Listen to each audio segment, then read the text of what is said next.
Mikhail Kalashnikov. You may not have heard the name, but you've most certainly heard of the invention that made his surname at least infamous. The creator of the AK-47 assault rifle has died aged 94.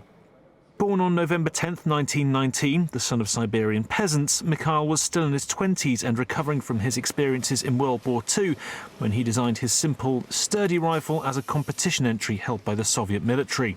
His weapon was remarkable, easy to produce, easy to operate and very difficult to jam.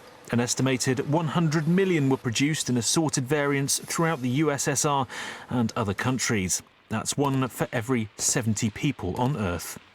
And with millions of weapons came millions of deaths. The ubiquity of the AK-47 worldwide, from Africa to Asia to the Americans and the Balkans, has meant that it's killed more people than any other single weapon.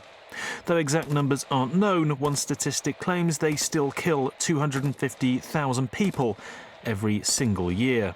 For his part, Mikhail was reportedly never troubled by the ubiquity of his weapon, stating he was proud of the gun and that politicians were responsible for how it was used. He did, however, express his regret that so many terror groups and criminal gangs had managed to get hold of the weapons.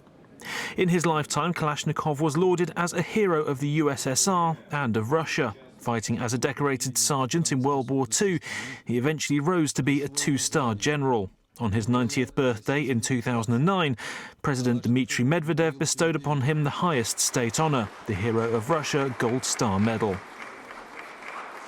Despite the decorations, however, Mikhail never profited from his weapon. He lived in a modest apartment near the Kalashnikov factory in Izhevsk, east of Moscow, once stating that whilst his American counterpart, M16 designer Eugene Stoner, had his own plane, he himself couldn't even afford the flight to Moscow.